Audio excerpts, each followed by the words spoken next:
Hello, the first one is going to be just as an example, and it's in an Alabama tournament from 2005. The two umpires we won't name, but their scores will be indicated here.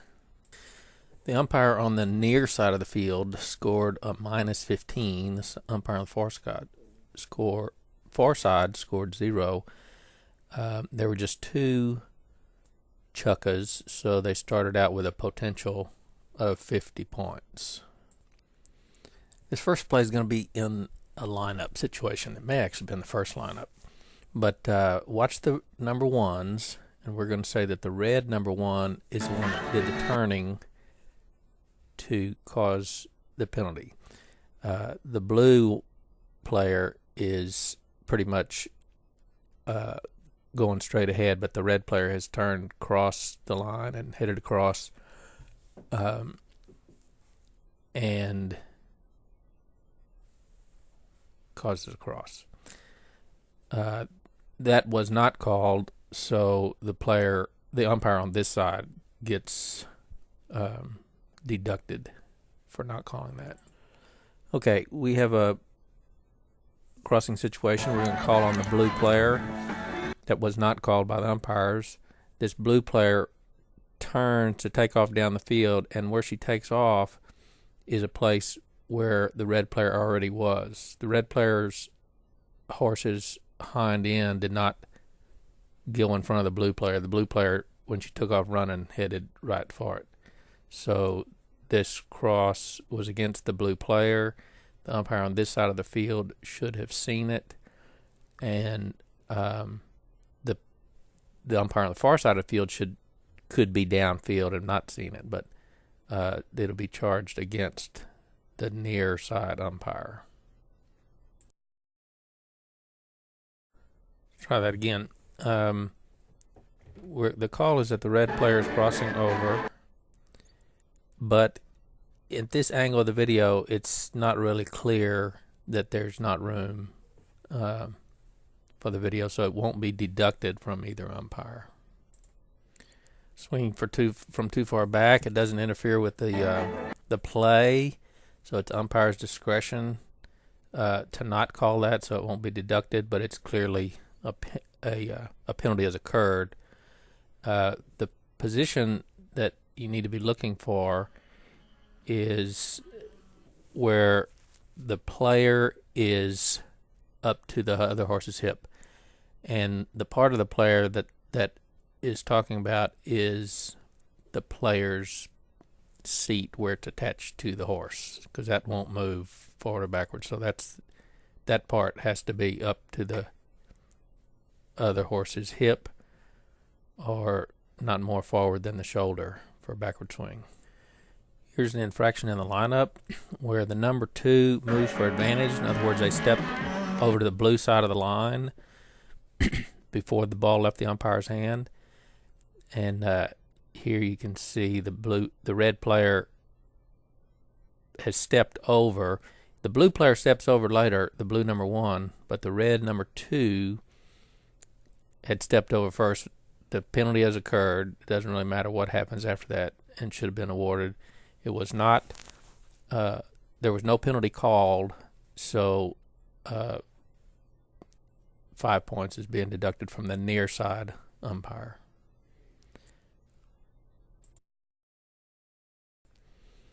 Here's a crossing penalty that was not called, and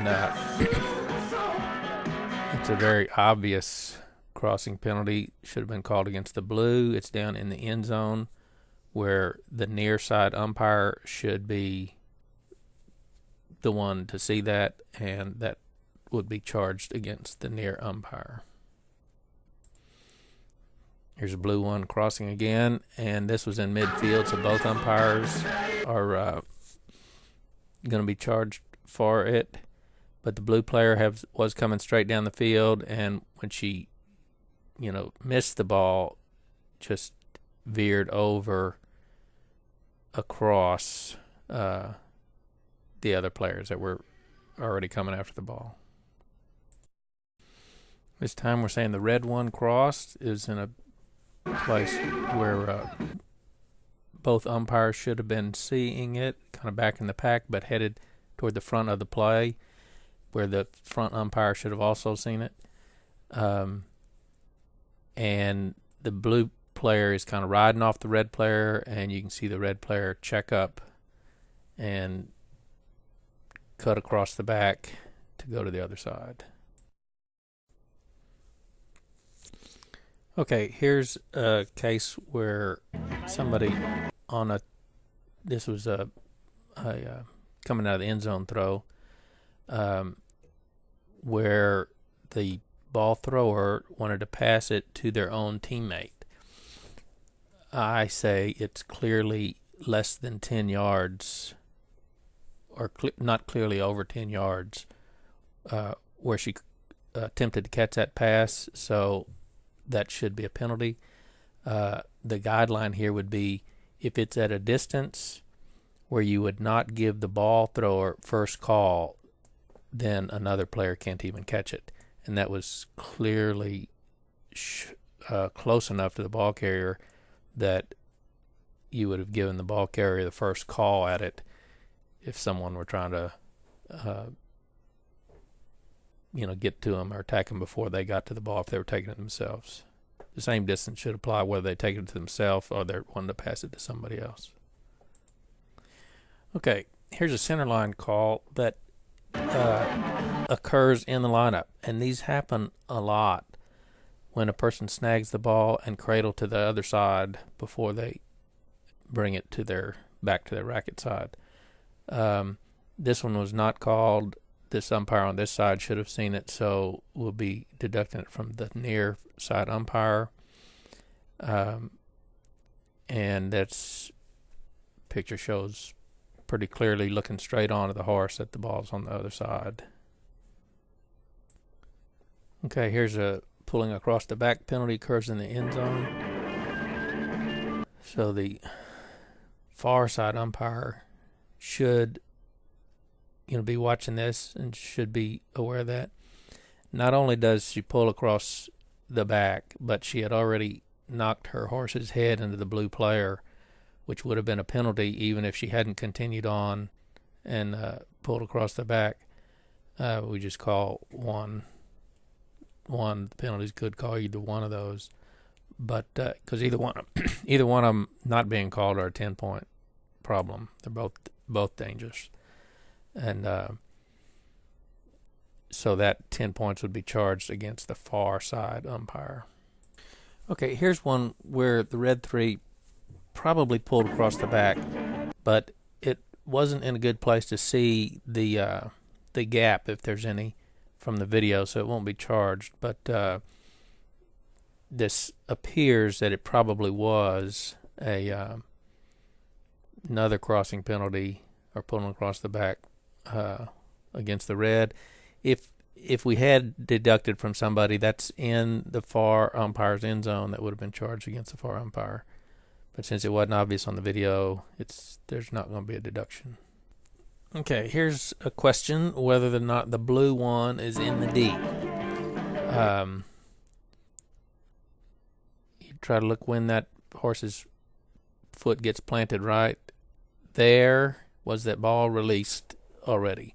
I tried to stop this right when that horse's foot touched the ground, and it's not really clear if the ball is out of the racket yet or not. The ball's on the other side of the player, and since it's not obvious, there won't be any deductions. This was in the far umpire's area, and that would be their responsibility for watching it. If there were a deduction, it would be against them, but since it's not obvious on the video, there's no deduction. Okay, here's another incident that is kind of occurs mostly off the screen, so we won't deduct for it, but probably the blue one is crossing. You can kind of see the red player checking up, and the blue player is off screen, but it started off on the other side of the red player, and then you can see the blue player's horse's leg on the new side. It's just off the screen when the crossing actually occurs. So there's no deduction for that. Okay, we're saying the blue player reached over. It didn't interfere, or it didn't affect the play, so it's up to the umpire's discretion whether or not to call that.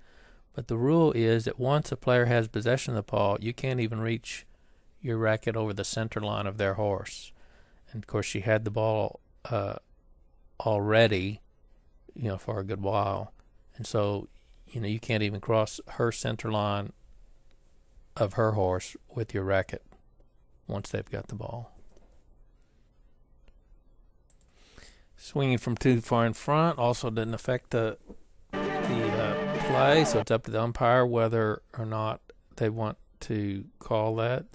So we won't deduct anything from them, but the guideline here is the swinging player's seat in the saddle needs to be forward. No more forward than the other horse's shoulder for a backward swing. Here's a crossing penalty that was not called. We say in the red one did the crossing. The players, as they're coming up to the ball, are just about parallel, and then as the blue one goes down for the ball, or the blue player goes down for the ball, the red player turns her horse crossways and comes over her horse's head, over the other horse, and causing that crossing situation. And I don't know if I played this on, but right after that, then the horse reared up because it didn't have any place to go, which is also dangerous.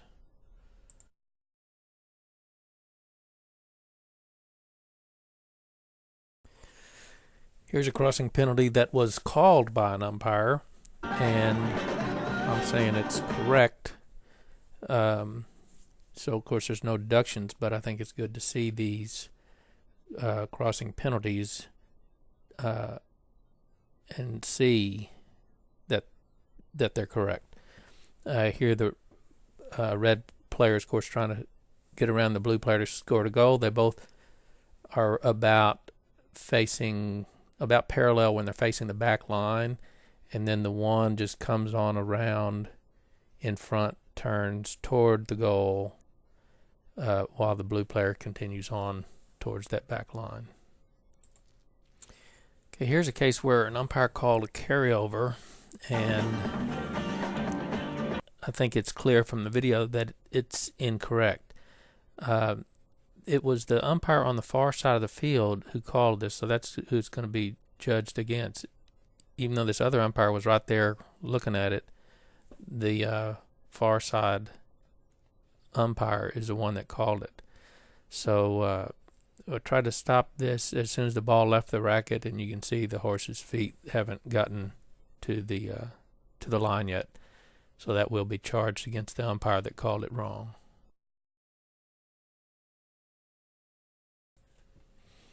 Here's another instance where an umpire called a crossing, and again I said it's correct, so there won't be any deductions, but it's good to see these to make sure that we recognize them when they occur and that we call them correctly.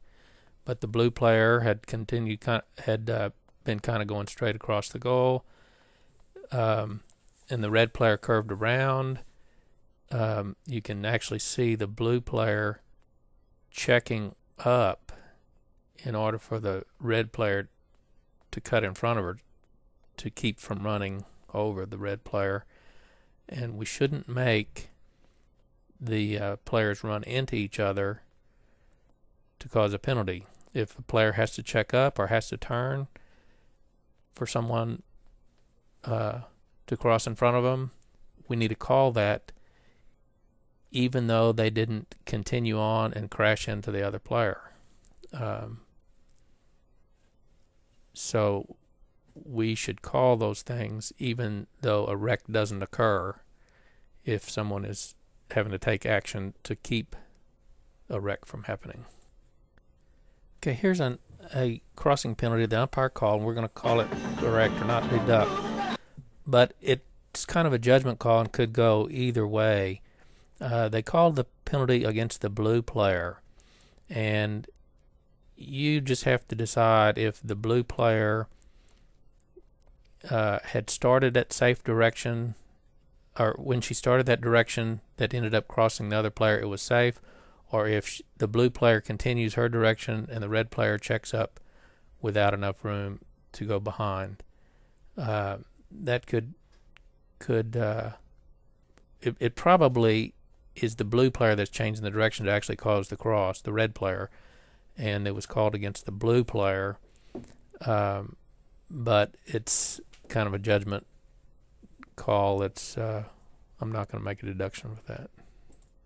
The standard for making deductions is going to be if it's obvious that the call was wrong, and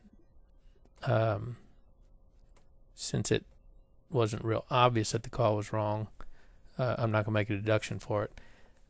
If it had not been called at all, there would be a deduction.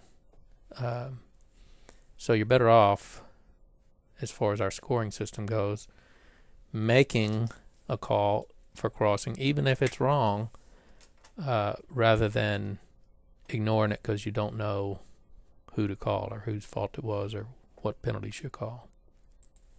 Okay, this is the last one, and the umpire called this out off a horse. It looks to me, and it looks obvious to me from the video, that the number 1 is attempting to shoot the goal. It does hit a horse and goes off a horse, but the rules say if the number 1 is shooting at the goal and it's deflected off a horse, then it's a missed goal, and the umpire just lined that up as if it were just a neutral ball being knocked out off of a horse. In that case, the umpire on the near side umpire should have been the one to be deducted for that, is in their end zone. But once again, the far side umpire is the one that made the call, and if they make a call wrong, it's the umpire that makes the call that's wrong gets the deduction.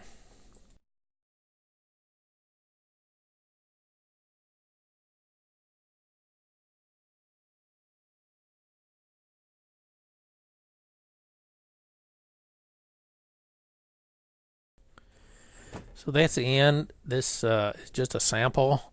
Most likely, when we're doing a whole, an entire tournament, all the games, I won't be doing as much talking and rewinding and replaying and explaining.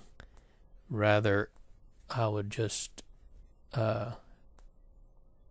show the infraction and then possibly show it again in slow motion to make sure that you see that it's obvious, and then go on to the next one. And any discussion about it can be done elsewhere, or you can replay parts of it yourself instead of having them replayed over and over in the taping that I make.